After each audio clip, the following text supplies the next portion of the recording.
بسم اللہ الرحمن الرحیم۔ السلام علیکم ناظرین و سامعین، آپ سن رہے ہیں وطن کی مٹی گواہ رہنا، جس کے مصنف ہیں محترم طارق اسماعیل ساگر صاحب۔ میں ہوں ڈاکٹر محمد انیب سلیمی۔ تو آئیے محترم ناظرین و سامعین، ہم بڑھتے ہیں اس کہانی کی 28ویں قسط کی جانب۔ رما نے پہلے لاشعوری طور پر اور اب مکمل شعور اور ادراک کے بعد خان کو اپنی ڈھال سمجھنا شروع کر دیا تھا۔ اس نے جس شہزادے کی آمد کا خواب دیکھا تھا وہ اس کی زندگی میں اب مجسم حقیقت کی شکل میں آنمودار ہوا تھا۔ وہ پیدائشی آرٹسٹ لڑکی تھی، بہت نازک خیال اور حساس، وہ چیزوں کو مکمل واقفیت کے ساتھ محسوس کیا کرتی۔ اس نے خان کو بھی اپنے تمام تر محسوسات کے ساتھ چاہا تھا۔ اس کے مذہب اور معاشرے نے اسے پتی ورتا کا جو تصور دیا تھا وہ خان کو اس پر پورا اتر کر دکھانا چاہتی تھی۔ اس نے اپنے دل کے معبد میں کسی بہت ہی محفوظ اور متبرک مقام پر خان کا بت سجا لیا تھا اور اب اس کی پوجا ہی سے اپنا جیون بلیدان کرنا چاہتی تھی۔ یہ بات اس کے دل میں جاگزیں ہو چلی تھی کہ خان جلد یا بدیر اس کا پتی بن جائے گا۔ اس کا دھرم تھا کہ جس طرح ٹوٹ کر وہ ارون کمار کو پوجتی ہے، اگر بھگوان کرشنا کو بھی پوجے تو وہ بھی کسی نہ کسی روپ میں دوبارہ زمین پر جنم لے کر اس کے پاس چلا آئے گا۔ اسے اپنی محبت پر اتنا ہی یقین تھا جتنا اگلے روز سورج کے طلوع اور پھر غروب ہونے پر۔ اس کے جذبے کی یہی شدت خان کو اندر سے توڑنے لگتی تھی۔ وہ سوچنے لگتا کہ جب اچانک اس لڑکی کو علم ہوگا کہ اس سے محبت کی بجائے فریب کیا گیا تھا اور جسے وہ اب تک زندگی کی سب سے بڑی حقیقت سمجھتی آئی تھی وہ تو ایک سراب سے زیادہ کچھ نہیں تھا، تب اس پر کیا گزرے گی؟ رما، ایک بات بتاؤ۔ اس روز اس نے ریتلے ساحل پر پیروں کے نشان چھوڑتی رما کو اچانک ہی روک کر اس کے دونوں کندھے تھام کر اپنی طرف مخاطب کیا اور اس کی گہری جھیل جیسی آنکھوں میں جھانک کر دریافت کیا، اگر میں ہندو نہ ہوتا تو بھی تم مجھ سے اسی طرح محبت کرتی؟ اپنے سوال پر وہ خود بھی ایک مرتبہ تو گڑبڑا گیا۔ نہ جانے کس طاقت نے یہ سوال اس کے منہ سے اگلوایا تھا۔ اس نے دیکھا کہ رما کی سمندر آنکھوں میں کوئی بے چینی کی لہر نہیں دوڑی، اس کے شانت چہرے پر کوئی رنگ نہیں بدلا، وہ اسی طرح پرسکون تھی جس طرح اس کے ہاتھوں سے کینوس پر منتقل ہونے والے لڑکیوں کے پورٹریٹ۔ ارون، مجھے یہ تو علم نہیں کہ میرے جذبے کی شدت میں کہاں ایسی کمی رہ گئی ہے جو تم نے مجھ سے یہ دریافت کیا، لیکن شاید تم جلد محسوس کر لو گے کہ اب میں اس منزل سے گزر چکی ہوں جہاں انسان کی اپنی کوئی حیثیت، کوئی سوچ باقی رہ جاتی ہے۔ میں تو اب خود کو تمہاری ذات کا ایک حصہ جاننے لگی ہوں۔ میری ذات تو اب کچھ رہی ہی نہیں۔ مجھے اس سے کیا تم کون ہو، کون نہیں ہو، بس مجھے تو تمہارا سایہ بن کر تمہارے ساتھ لگے رہنا ہے، دھوپ میں بھی، چھاؤں میں بھی، اجالے میں بھی اور اندھیرے میں بھی۔ اور اگر زندگی میں کبھی کوئی ایسا وقت آ ہی گیا جب ہمیں اپنی شناخت تلاش کرنا پڑی تو اس سفر پر آپ اکیلے ہی جائیں گے۔ میں تو آپ ہی کو اپنی پہچان جانتی ہوں۔ اس کے لہجے میں ایک ٹھہراؤ، اعتماد اور وقار تھا، ایسا لہجہ جو دل کی گہرائیوں میں سچ کی طرح اترتا چلا جائے۔ اس روز خان کو احساس ہوا جیسے نادانستگی میں اس لڑکی سے ٹکرا کر اس نے اپنی زندگی کا سب سے بڑا گناہ سرزد کیا ہو۔ بہرحال اس نے سوچا اب تو اسے خود کو حالات کے بہاؤ پر پھینک دینا ہوگا، جانے اگلا جھونکا اسے کہاں لے جائے۔ اس نے آج تک اپنے اندر لاکھ خواہش پیدا ہونے کے باوجود رما کے جسم کو چھو کر بھی نہیں دیکھا تھا، لیکن اس روز عالم وارفتگی میں جانے وہ ہوش و خرد کی کتنی منزلیں عبور کر گیا۔ شاید یہ اس کی زندگی کا کمزور ترین لمحہ تھا جب اس نے تڑپ کر رما کی دھڑکنوں کو اپنے دل میں سمو لیا۔ سورج دونوں کے عقب میں جمنا کے پانیوں میں اترنے لگا تھا۔ دن بھر کے تھکے ہارے پنچھی ڈاروں اور کتاروں کی صورت دریائی لہروں پر کانپتی سورج کی کرنوں کے بیچوں بیچ پرواز کرتے اپنے اپنے آشیانوں کی طرف گامزن تھے۔ خنکی بڑھنے لگی تھی، رات نے اجالے اپنے دامن میں نگلنے شروع کر دیے تھے۔ دونوں بہت دور تک پیدل چلتے چلے گئے، ایک دوسرے کے ہاتھ تھامے ہوئے۔ دونوں ہی کا دل یہی چاہتا تھا کہ وقت کی نبضیں تھم جائیں اور زندگی یہیں ساکت ہو کر رہ جائے۔ کافی دور جا کر انہوں نے ٹیکسی پکڑی۔ اس وقت شام اتر رہی تھی جب وہ واپس گھر پہنچا۔ گھر پہنچنے پر خان کو علم ہوا کہ بلاکی رام کی طرف سے ایک اور لمبا آرڈر ملنے کی خوشخبری سنائی گئی ہے اور مسٹر سہائے اس کے گھر مٹھائی کا ڈبہ لے کر گئے ہیں۔ خان کے لیے ان باتوں میں اطمینان کا صرف ایک پہلو نکلتا تھا کہ اس کا کور مضبوط ہوتا جا رہا ہے، اور یہی اس کی کامیابی تھی۔ اسے جو کچھ بھی کرنا تھا اس گھر کی آڑ لے کر کرنا تھا۔ اسے امید تھی کہ جتنا مضبوط بیس اس نے اب بنا لیا ہے، کسی کی جرت نہیں کہ اس کی طرف آنکھ بھر کر دیکھ سکے۔ لیکن گھر آتے ہی ایک الجھن اس پر بری طرح سوار ہو گئی۔ وہ کس طرح گھر والوں کو مطمئن کرے کہ وہ کل باہر جا رہا ہے؟ اور سوچتے سوچتے آخر اس نے ایک ترکیب نکال ہی لی۔ اتنی دیر میں رما آئی تو وہ حیران رہ گئی۔ خان سر پکڑے گہری سوچوں میں گم تھا۔ اسے دیکھتے ہی وہ پریشان ہو گئی۔ خیریت تو ہے نا؟ خیریت کہاں، خان بولا۔ آج بازار جا رہا تھا کہ ایک واقف مل گیا، بتانے لگا کہ گاؤں میں ایک عزیز سورگواس ہو گئے ہیں، وہاں کل جانا ہے۔ قریبی رشتہ دار تھے وہ؟ رما بولی۔ تو پھر آپ ضرور ہو آئیں۔ اس نے ایک نظر رما پر ڈالی اور خاموش رہا۔ اس مرتبہ اسے جو مہم سونپی گئی تھی وہ ممکن ہے کسی اور کی نظر میں بہت خطرناک ہو۔ اس کو کوڈ بک چرانی تھی جس پر بھارتی فضائیہ نے پاکستان پر مستقبل میں حملوں کی منصوبہ بندی کی تھی اور مختلف حملوں کے لیے مختلف کوڈ نیمز تجویز کیے تھے۔ اس کوڈ بک میں وہ تمام آپریشنز درج تھے جن کی ممکنہ جنگ کی صورت میں بھارتی فضائیہ نے تیاری کی تھی۔ خان کے پاس اس علاقے میں ایک ہی کام کا مہرہ تھا، اور وہ تھا اس کا برادر اکبر کارپورل اجے ساہنی۔ اپنے آنے والے ساتھی کا تعارف بھی اس نے منوہر لال سے نئے ماسٹر کی حیثیت سے کروانا تھا، اور اس کے بعد اسے ہمیشہ کے لیے پردہ اسکرین سے اجے ساہنی کی حد تک ہٹ جانا تھا، اور پھر اجے ساہنی کی تمام ڈیلنگز اس کے نئے ساتھیوں سے ہونی تھیں۔ اس نئے دوست سے اس کی ملاقات بھی امبالہ ہی کے ریلوے اسٹیشن پر مقرر کی گئی تھی۔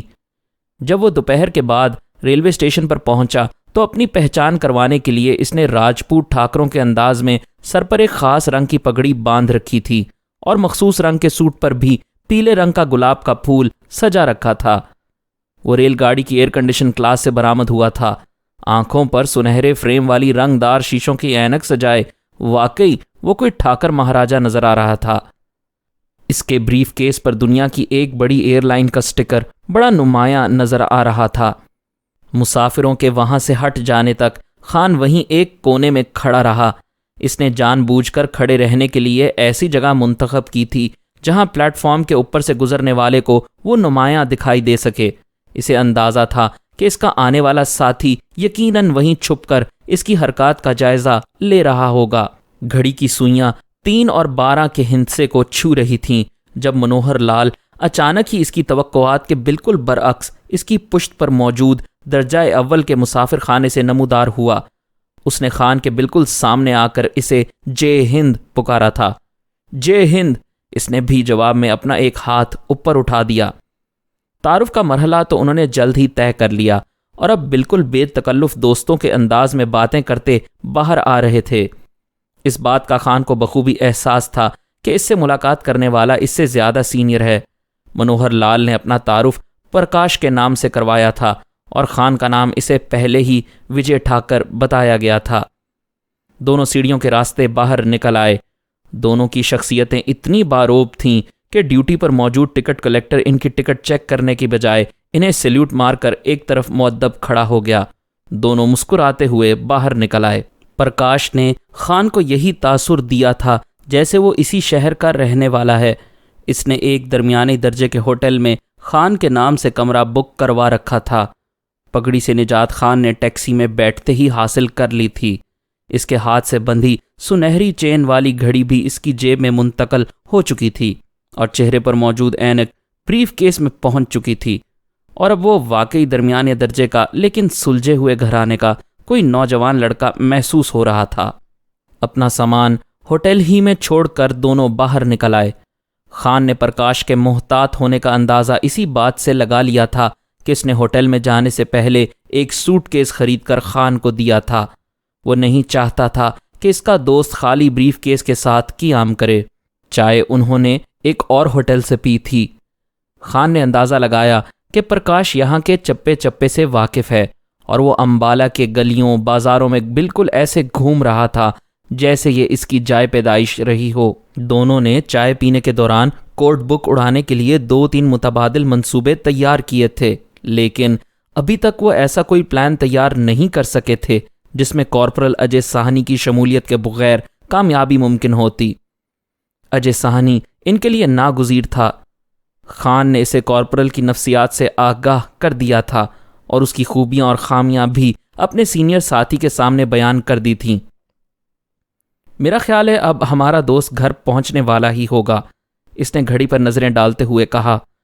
ٹھیک ہے، چلتے ہیں، پرکاش نے بیرے کو بل لانے کا اشارہ کیا۔ بس میں سوار ہونے سے پہلے خان نے رم کی 2 بوتلیں اور بہت سی علم غلم چیزیں بھی خرید لی تھیں۔ دونوں گاؤں پہنچے تو ابھی اجے ساہنی گھر نہیں آیا تھا۔ انہیں تحائف سے لدا پھدا دیکھ کر اجے ساہنی کے گھر والے دونوں پر مٹے جا رہے تھے۔ خان کو تو وہ لوگ جانتے ہی تھے کیونکہ وہ اس سے پہلے بھی ان پر نوازشات کی بارش برسا چکا تھا۔ اجے ساہنی کی آمد تک دونوں نے اس کے گھر والوں کو اپنا گرویدہ بنا لیا تھا۔ خان کی شکل پر نظر پڑتے ہی اجے کی باچھیں کھل اٹھیں، جس سے خان نے اندازہ لگا لیا تھا کہ دولت کی محبت اس پر غالب آ چکی ہے۔ پرکاش کو دیکھ کر وہ ایک لمحے کے لیے چونکا، پھر سنبھل گیا۔ رم کی بوتلیں اجے کو پرکاش نے پیش کی تھیں۔ یہ اس کا کمال فن تھا۔ وہ اگلے آدھ گھنٹے میں اجے ساہنی سے اتنا گھل مل گیا تھا کہ خان بھی دل ہی دل میں اسے داد دیے بغیر نہ رہ سکا۔ تھوڑی دیر بعد تینوں گھر والوں کے ساتھ ہی چائے پی رہے تھے۔ چائے کے خاتمے پر تینوں ذرا کھلی ہوا میں گھومنے کے بہانے گھر سے باہر نکل آئے۔ اجے کے باپ کی یہاں چند مرلے کی زمین تھی جس پر وہ لوگ موسم کی مناسبت سے کچھ نہ کچھ کاشت کر لیا کرتے تھے۔ تینوں اسی کاشت شدہ فصل کے بیچوں بیچ چلتے ہوئے کھیتوں کے ایک کونے میں موجود خالی کتائے اراضی پر پہنچ گئے۔ ایک مٹی کے کمرے سے ساہنی نے 2 چارپائیاں نکال لیں اور وہ تینوں وہیں بیٹھ گئے۔ گفتگو کا آغاز اجے ساہنی نے کیا اور خان حیران رہ گیا جب اجے نے اب تک نہ ملنے کا شکوہ کرنے کے بعد اسے بتایا کہ وہ ان لوگوں کے لیے اور بھی بہت سی کام کی چیزیں جمع کرتا رہا ہے۔ یہ بڑی خوش آئند پیش رفت تھی جو کارپورل اجے کی طرف سے ہوئی، اور اپنی بات کے خاتمے پر اس نے اپنی جیب سے پلاسٹک کے ایک لفافے میں لپٹے کاغذات نکال کر انہیں پیش کیے۔ یہ کاغذات بھی اس نے اسی کمرے میں کہیں چھپا رکھے تھے۔ دونوں نے بے چینی سے انہیں کھول کر دیکھا۔ ان میں سے زیادہ تر وہ آرڈرز آف دی ڈے تھے جو مختلف ہوائی اور ریڈار اسٹیشنوں کے اسٹیشن کمانڈر جاری کرتے ہیں۔ کچھ جنگی مشقوں کی تفصیلات تھیں اور کچھ روزانہ ہونے والی کارروائیوں کی رپورٹیں جو ہیڈ کوارٹرز کو بھیجی جاتی ہیں۔ خان نے کاغذات کے اس پیکٹ کو عطیہ خداوندی جان کر قبول کر لیا۔ پرکاش بھی اس صورتحال سے خاصا خوش اور مطمئن نظر آ رہا تھا۔ اس نے نظر بچا کر خان کو آنکھ ماری، شاید کوئی نیا کارڈ وہ اجے ساہنی کی طرف پھینکنے والا تھا۔ میں تمہیں یہ خوشخبری دینے آیا ہوں کہ تمہارے پہلے ہی کارنامے نے ہمارے ہیڈ کوارٹر کو خوش کر دیا ہے۔ ہم لوگ عموماً 5 سال سے پہلے اپنے کسی ایجنٹ کو یورپ نہیں بلایا کرتے، لیکن تمہارے لیے خصوصی ہدایات ہیں کہ اگر 2 سال تک تمہاری کارکردگی اسی طرح رہی تو ہم تمہیں 2 سال کے بعد یورپ میں تمہاری مرضی کے کسی بھی ملک میں آباد کر دیں گے۔ ہاں، اپنی 6 تصویریں ضرور دے دینا، تمہارا پاسپورٹ تیار کروانا ہے۔ جیسے جیسے پرکاش بولتا جا رہا تھا، اجے کے چہرے کا رنگ سرخ ہوتا جا رہا تھا۔ گفتگو کے خاتمے پر اس کا چہرہ خوشی سے دمکنے لگا تھا۔ یورپ کی عیش و عشرت والی آزاد زندگی کے لیے وہ کچھ بھی کر گزرنے کو تیار تھا، اور عین ان لمحات میں لوہا گرم دیکھ کر پرکاش نے اس پر چوٹ کر دی۔ اب ہم لوگ ایک اور کام تمہاری مدد سے کرنے جا رہے ہیں، گو کہ یہ کام تینوں نے مل کر انجام دینا ہے، لیکن زیادہ ذمہ داری تم پر ہی عائد ہوتی ہے۔ پرکاش نے اسے منصوبہ سمجھانا شروع کیا۔ ساہنی کچھ دیر کے لیے گھبرایا تو ضرور تھا، لیکن وہ ان لوگوں کے سامنے خود کو شرمندہ نہیں کرنا چاہتا تھا۔ چنانچہ اگلے روز شام کے بعد کا پروگرام طے ہو گیا۔ اجے ساہنی بوتل اپنے ساتھ ہی لے آیا تھا۔ اس نے وہیں بوتل کھولی اور 2 میلے کچیلے گلاس بھی اس کمرے سے نکال لایا۔ وجے ٹھاکر تو بیمار تھا، جس کا علم اجے کو پہلی ہی ملاقات پر ہو چکا تھا، اس لیے اس نے وجے کے لیے گلاس رکھنے کا تکلف ہی نہیں کیا تھا۔ پرکاش نے البتہ خاصی رغبت دکھائی تھی۔ خان پہلے تو چونکا، لیکن جلد ہی معاملہ اس کی سمجھ میں آ گیا۔ اس نے دیکھا اجے کے 3 پیگ لگانے تک پرکاش نے گلاس کو چھوا بھی نہیں تھا۔ جب اس نے محسوس کیا کہ اب اجے زمین سے آسمان کی طرف پرواز کرنے لگا ہے تو اس نے بڑی ہوشیاری سے گلاس ہونٹوں سے لگایا اور شراب نیچے گرانے لگا۔ یہ کام پرکاش نے اتنی ہوشیاری سے کیا تھا کہ عام حالات میں بھی کوئی اس کی یہ حرکت نوٹ نہ کر سکتا تھا۔ اب تو یوں بھی اندھیرا پھیل چکا تھا۔ خاصا اندھیرا پھیلنے پر جب انہوں نے محسوس کیا کہ گاؤں کے لوگ سردی کے باعث اپنے گھروں میں بند ہو چکے ہوں گے تو وہ نشے سے دھت کارپورل اجے ساہنی کو سہارا دے کر گھر لے آئے۔ کھانا سب گھر والوں نے اکٹھے ہی کھایا تھا۔ تینوں اوپر چوبارے میں چلے آئے۔ اجے کو ہوش نہیں رہا تھا اور وہ جلد ہی گہری نیند سو گیا، لیکن خان اور منوہر لال پرکاش کافی رات گئے تک اپنے منصوبے کی جزیات کا جائزہ لیتے رہے۔ مزید اقساط سننے کے لیے ہمارے چینل کو سبسکرائب کیجیے اور بیل آئیکن پر کلک کریں تاکہ آپ کو ہمارے نئے اپلوڈز کے متعلق نوٹیفیکیشنز ملتی رہیں۔ ہماری ویڈیوز کو لائک اور شیئر کریں اور کمنٹ سیکشن میں ہمیں اپنی رائے سے آگاہ کرتے رہیں۔